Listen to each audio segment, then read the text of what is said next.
Do you see my screen? Hello? Can you see my screen? I lost. Yeah, okay. Good. So, great pleasure for me to be here. It's also nice. We see almost everybody's at home, so we see all the different furnitures people have at home. And it's really nice being part of this program. Thanks very much, Nico, and all the organizers. I visited a couple of times iTemba Lab, also before it was called iTemba Lab. It must be some 25 years ago. And so it's nice to be back here, also in spite it's virtually. Just a brief comment on the previous discussion. Also, the S band actually comes from the name Stockholm band. So it was my supervisor who, as a PhD student, discovered the back band in Stockholm, and it was Arne Jonsson. I also want to connect quite to Jacek's talk this morning. So I think he gave a very nice introduction about masses. And what I will speak about is somewhat related to masses. In particular, I will speak about the symmetry energy, and then a little bit about, can we speak about metricity in isospace. So the symmetry energy is a quite important aspect of the nuclear interaction.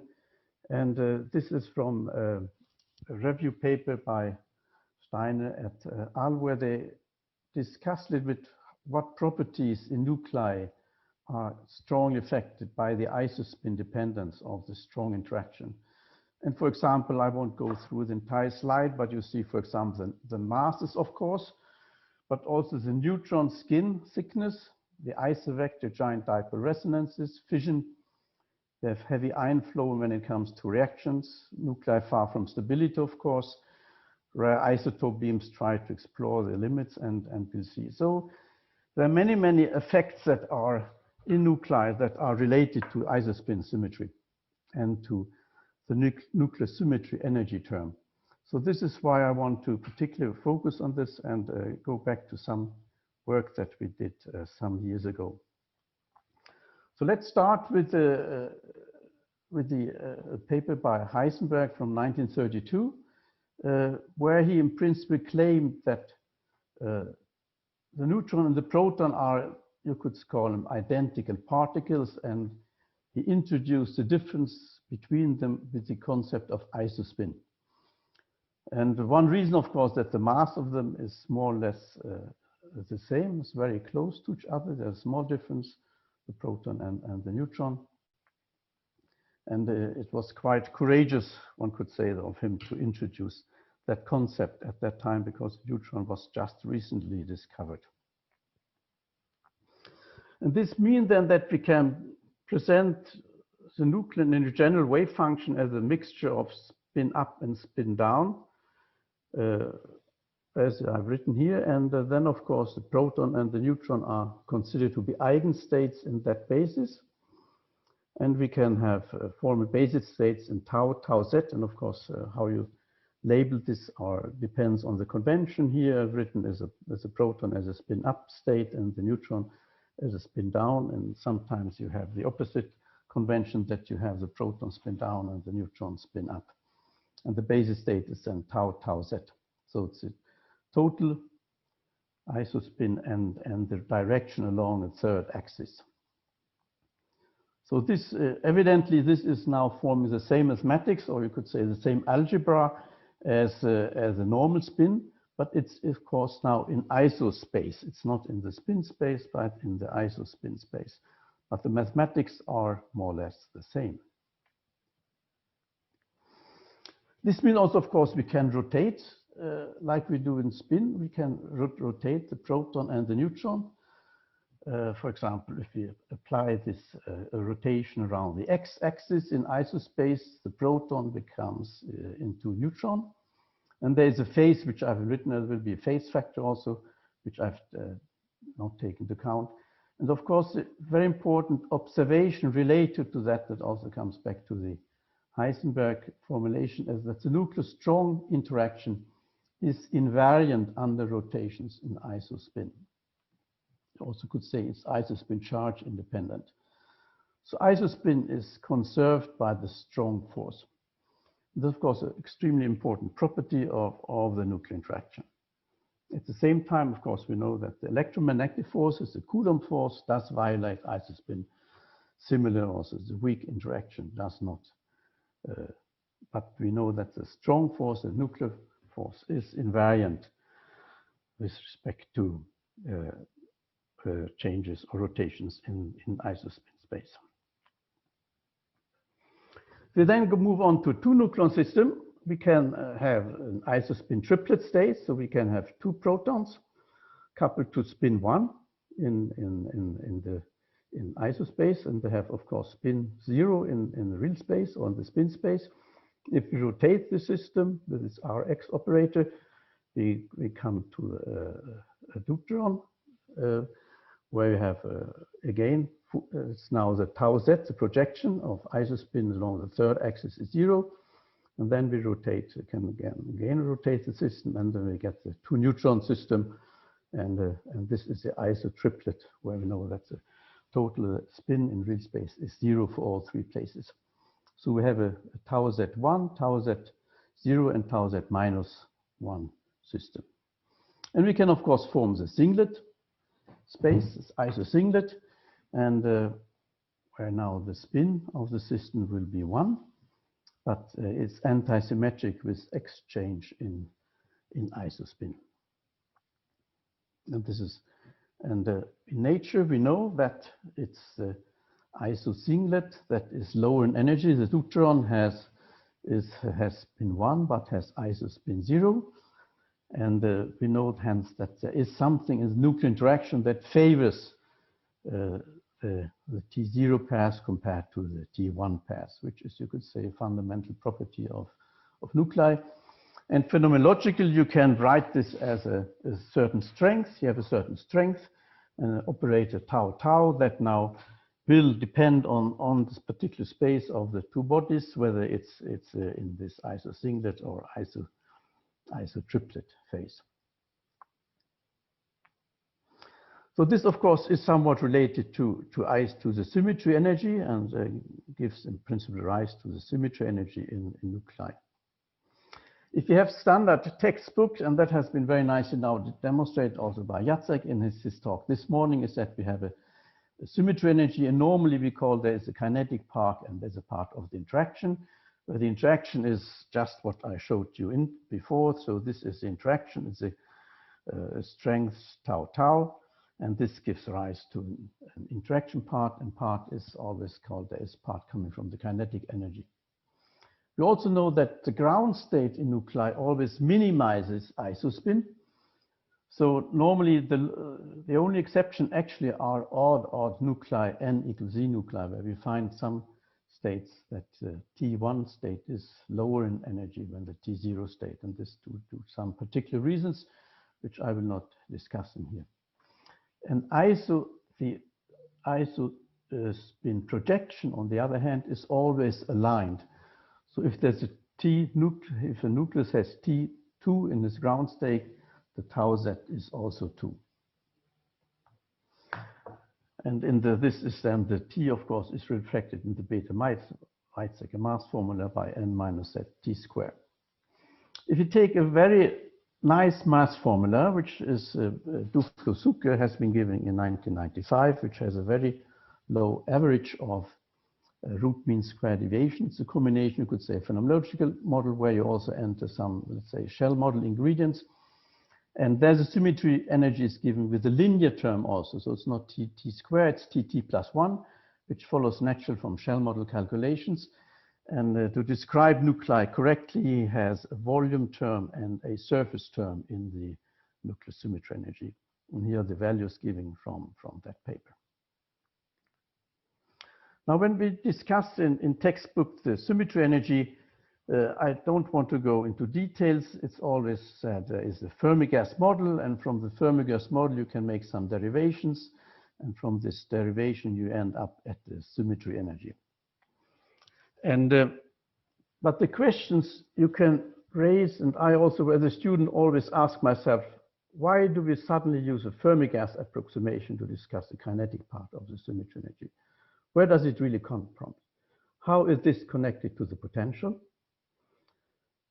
And how can the kinetic energy giving, if we said it connect kinetic energy, I mean, it has to give into a certain nuclear potential. And how would this system work with modern nuclear forces and functionals, as for example, Jacek discussed this morning and other speakers.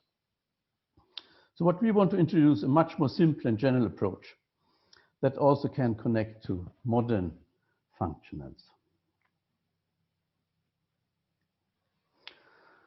And we presented this in a letter where in principle said that irrespectively if we have a nuclear system, if we would just have two different kind of fermions, we could also think about molecules that are confined by ultra-cold gases, for example.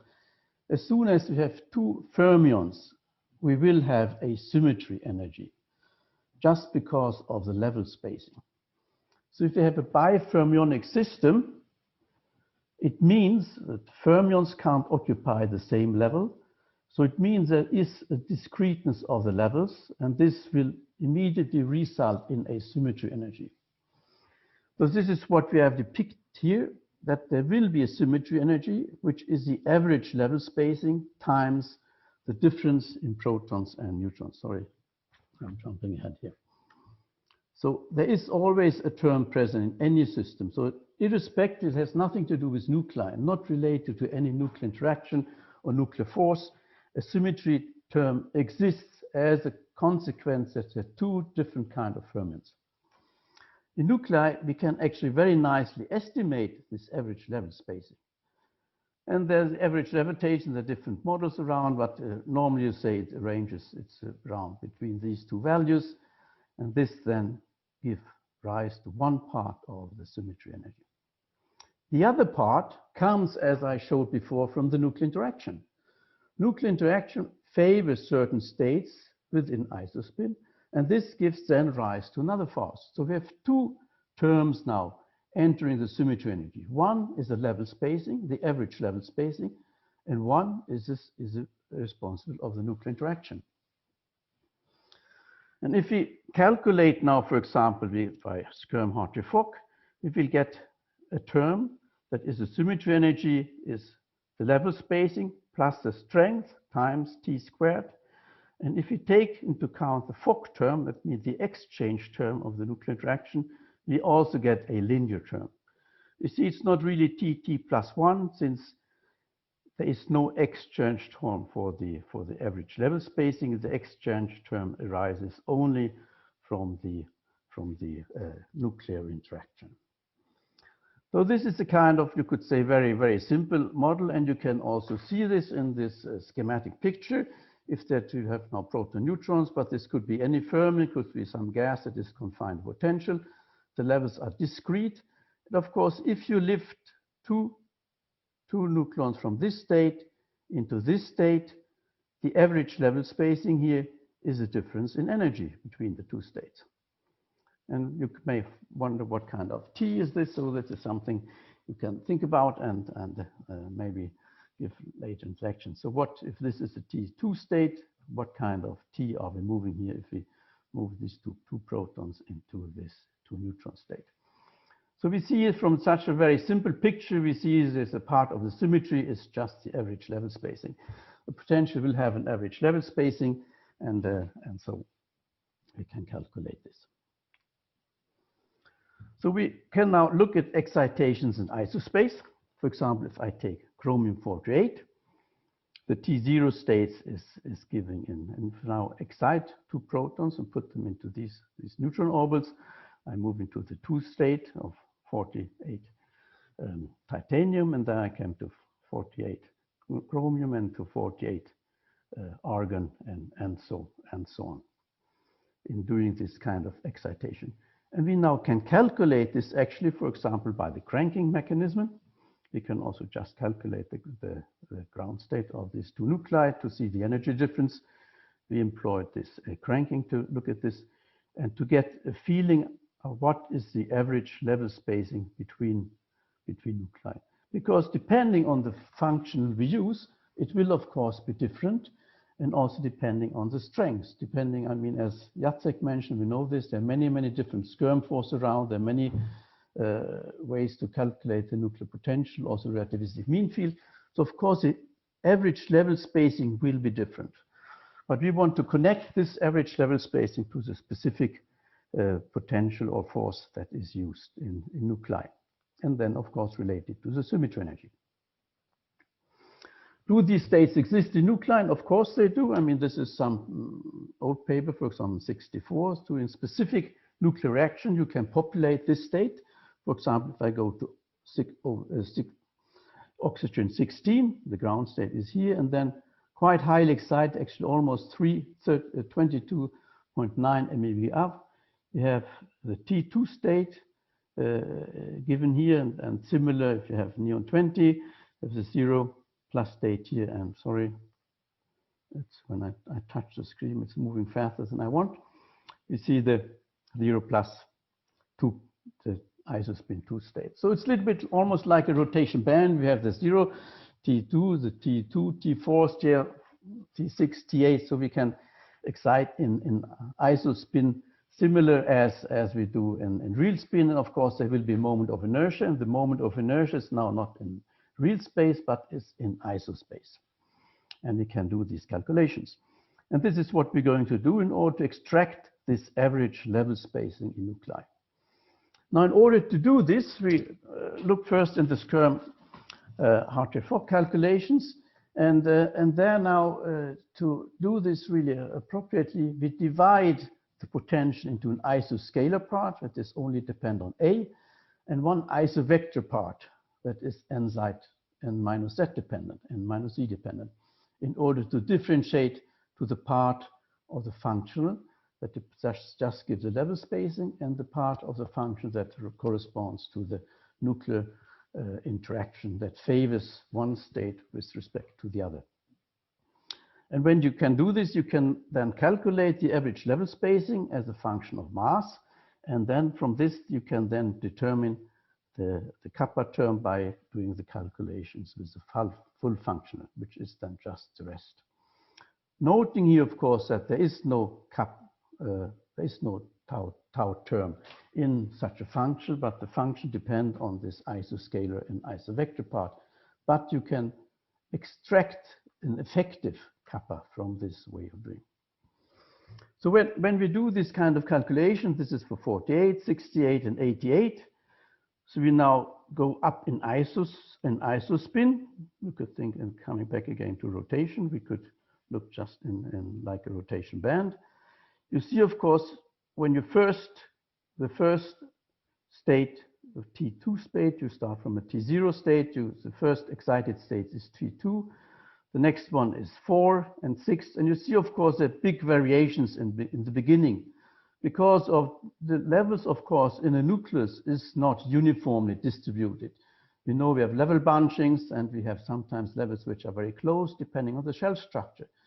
But the higher you go in isospin, you see that there's a convergence depending on where you are. And you see also that, of course, different forces generate different kind of average level spacing. And they all converge nicely to a formula that is the average laser spacing as t squared once you reach a value of t that is above 8 or 10. If you now can rescale also these kind of level spacing with effective mass, because effective mass is very different in the different forces, you see all of a sudden that you get a rather nice convergence for the different forces, depending on what kind of nucleus is. In other words, first of all, of course, we observe there's no linear term, as we would have expected. But we also see that we very nicely can get an average level spacing as a part of the symmetry energy in this nuclear potential. And we also see, of course, that the average level spacing decreases when you go up in mass number as expected.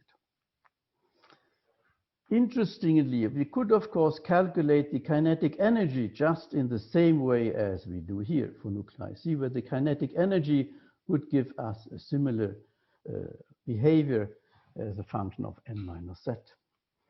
And actually, there is no whatsoever systematics, n minus e systematics for the kinetic energy.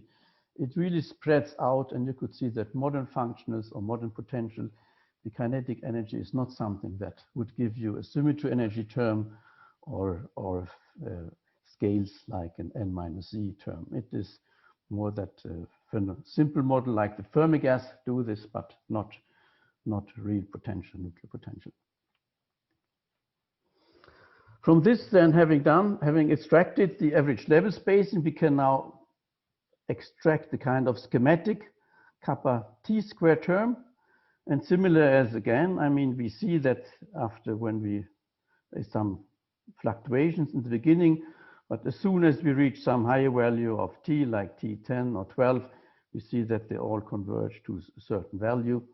And again, we can also introduce some kind of effective mass term, which we'll do later, which is the value are really nicely converging for most of the forces.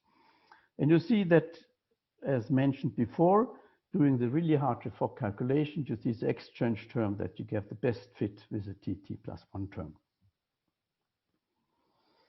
Doing this now in a global way, we can make a global fit to the average level space in kappa. And this is, for example, done for one force, SLY4, and of course many other forces that are around in the market. You see the kappa term is really very nicely, very smoothly following as a function of mass number. Whereas you see some shell structure in the level spacing, which you would expect. For example, the shell gap is 20, 28, you see the King's 40 and 50. Sorry, I'm jumping again. So you see kind of shell structures that comes up in the average level spacing, but still it's pretty smooth. And you can also, of course, smooth out somewhat these differences. So what you can observe here very clearly is, of course, that this concept works extremely nicely and well for the nuclear mean field. And also the second terms, of course, that you can extract a volume term and a surface term. And clearly in the kinetic energy, it's very difficult to discuss any kind of surface term, whereas in the level spacing or the level density, which is the inverted level spacing, it's well known to have these kind of features that it depends on the volume and that depends on the surface. And similarly, the nuclear interaction, of course, is somewhat different in the surface with respect to the volume. What was interesting, we found out if you rescale now also the kappa term with an effective mass, it looks like all these modern forces are that the kappa actually is equal to the average level spacing. And that's something we have not figured out why, but it probably points to some deeper lying concept that is embedded in modern density functionals. And it would, of course, be interesting to understand because there is no really obvious reason why these two should be different, because the functions are all very, very different. And why there is these two level spacing and kappa should have the same value is nothing we would expect from first consideration. What's also very interesting, in this way we can extract, for example, the ratio of the surface to the volume term. And this, for example, is very much related to the neutron skin that you would like to know, or the polarizability. And the value we extract here is that we obtain 1.6 doing this kind of calculations from our model.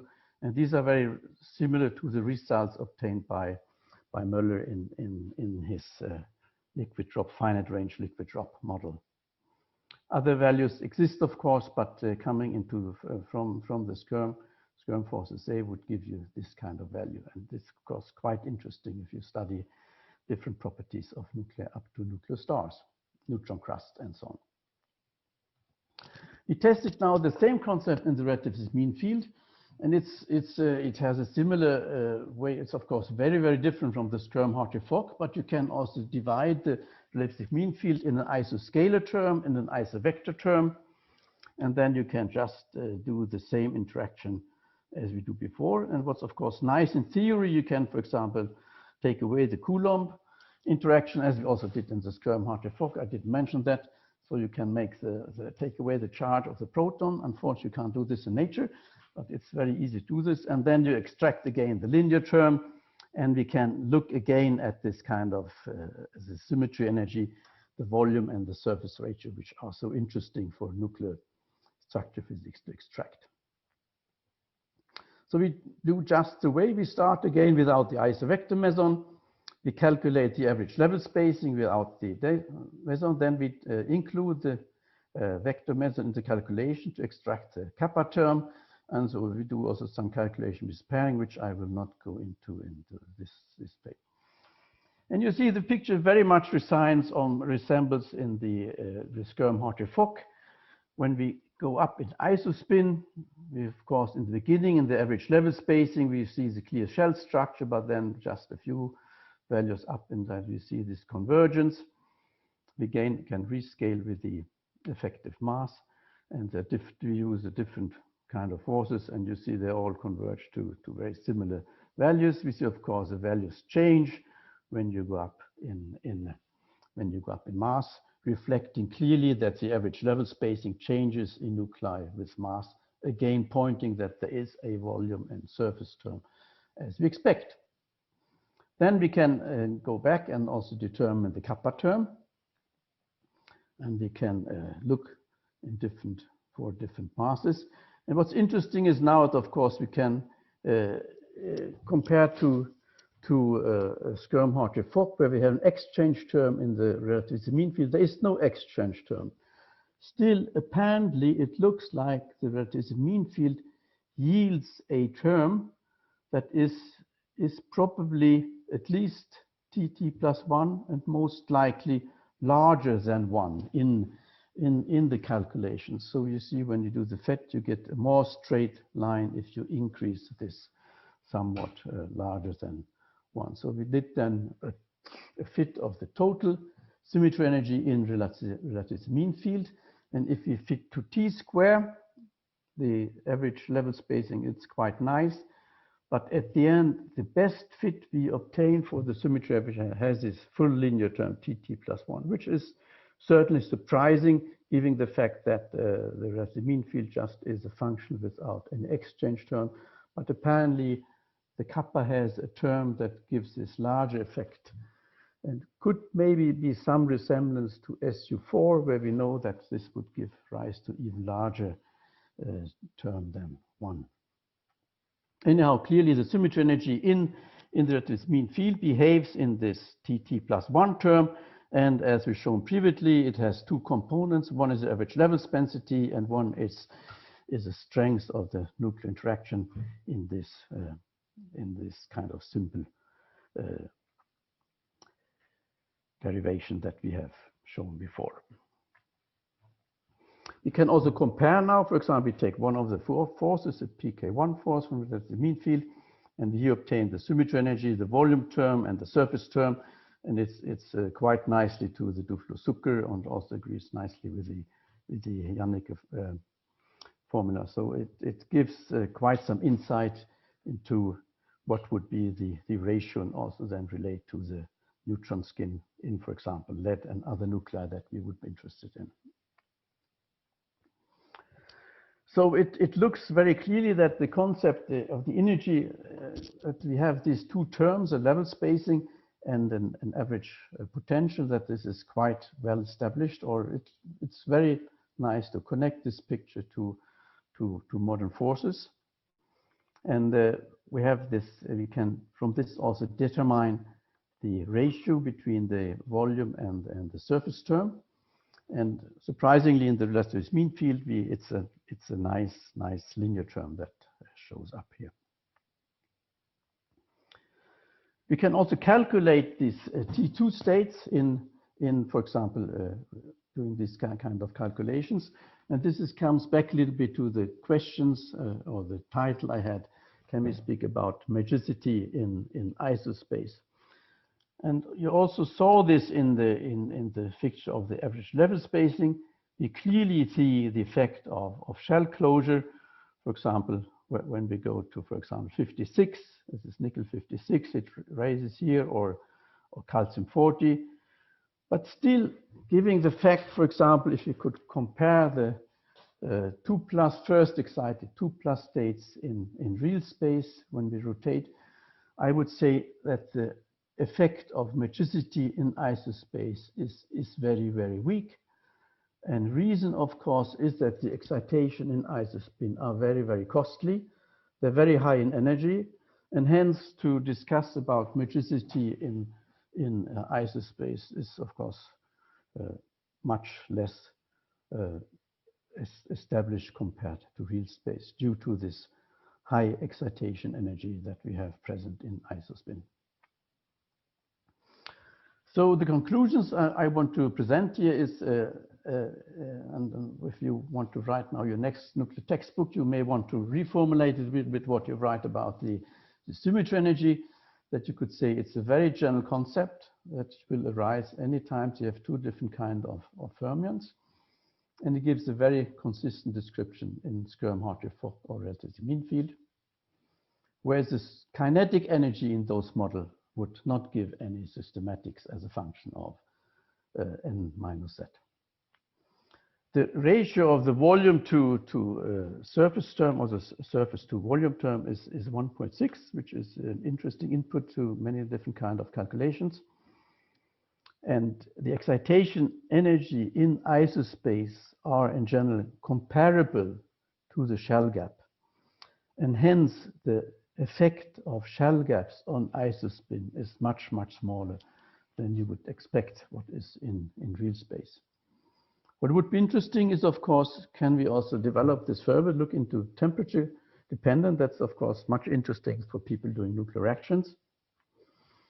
What we still don't know, I mean, is the level spacing and the strength parameter that they are equal is kind of very interesting to exploit further at this point to a deeper symmetry in these modern forces.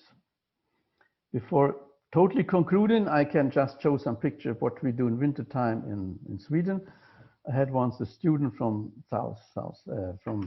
from Esher Western Cape who came to Stockholm. Unfortunately, came in winter where it's very, very dark. But if the weather is right, we get this kind of ice, and it's we have lots of lakes, so particularly Stockholm area, and also in the Baltic. So you can do this skating. You should do it in a group, never alone, because there always can be some holes.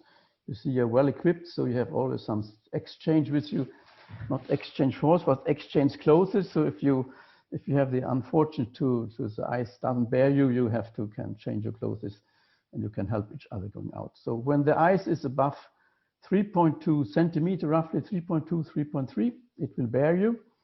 And it's at that level still very, very elastic. So it's when you skate on this 3.2, 3.5 centimeter ice, it's like a wave, and you have to be careful when you're many people, so you don't go in each other waves, so you can create a resonance, and that would not be very good. And anyhow, it's a very nice sport that you can do right now. Unfortunately, climate change is making it a little bit harder. So last year was very little skating, and I hope we'll have some good weather this winter still ahead of us. So thank you for listening. Thank you very much, Ramon, and for this beautiful talk. So we have now time for questions or comments. So there is one question, I guess it's from Nico. Nico, you can ask if you want. Yeah, I was just wondering, I believe so, but the coefficient for the symmetry energy extracted from this T plus 1 fit that you do is the same that the coefficient extracted by other methods, right? It's the same coefficient. No, yeah, it depends on what. I mean, it agrees, for example, as mentioned, with a finite range droplet model by Nöller, or also the fit that has been done by Duflo-Zucker. But for example, other calculations by Daniel Pavic, I think with the hydrodynamic model, they obtain other values. So it's not something that everybody agrees upon. But I would say the evidence, let's say the value we have, which is 1.6, is pretty close what many other have accepted. But there's no common consent about that. Yes. Yeah. This value of 1.6 for the ratio of the surface to volume just made the largest polarizability effect as compared with previous theoretical or other theoretical calculations. Actually, I have a plot here where the sigma minus 2 value or the nuclear polarizability is enhanced for light nuclei if you take this 1.6 value. So can you comment on that, or have you compared this 1.6 with other mean field calculations, you know, by Latimer or some of the other theories? Could you show the picture you had, or? Yeah, I can show the picture if quickly. If I stop, can I share the screen? Let me see if I can share. Oh, I should stop sharing. Okay. Yeah. Let me just quickly share the screen. I mean, this picture here. This is the one I presented the other day. Yep. As you can see, I got too much. You can see this dash green line is the 1.66. Yeah. You have other kind of calculations from masses, and you see that the enhancement of the nuclear polarizability of the sigma minus 2 values is much larger for that 1.6 value that you are commenting. Thank you. I think that 2 points. I think when you go to very light nuclei, I see the difference is in particular very, very light nuclei. Right. And I think then, of course, there you could say surface and volume are very, very close to each other. And I think the question is at what stage you are not very confident about the model when you are in this very light nuclei region. Whereas on the more heavy region, I think this 1.6 is not really a problem. So I would not, and I would certainly not fit the ratio to this very light nuclei. Okay. And then, of course, it depends what kind of model did they do when calculating the. But in the heavy region, Ramon, nothing happens. Nothing matters actually, because you can see here. We can zoom. I mean, you have a little bit enhancement on the green curve, but most of the surface to volume ratio, they converge for heavy nuclei. So I think the light nuclei is key to get the actual symmetry energy ratio. But that's my. I'm not sure about that. Yeah, because in light nuclei you have other effects coming in. You have clustering effects. You have many effects coming in. And I think the surface to volume ratio is, of course, something that is much better defined when you approach certain nuclei. So at least for example, even if you go to carbon-12, I mean, you see the values here. So I wouldn't say anything. So what you get here is you have lithium-11, oxygen-7. But these guys are missing the gamma P contribution. These guys are coming from the photoneutron cross sections only. So that's why once I have not looked into detail. I would like to look a little bit more into this, but depending also how then the calculations are done. Is it consistent with the same force? Yeah. All right. Thank you so much. It's also could say it agrees quite nicely with the Migdal estimate, as I know you had some comments about this in the beginning about the polarizability. The Migdal estimate. Thank you, Ramon. Thank you for such a nice talk. Are there more questions or comments for Ramon? So I see no more questions, at least neither in the participant list nor in the chat. So since we are a little bit in a rush, then we thanks again Ramon for his nice talk. And so I will clap for everybody.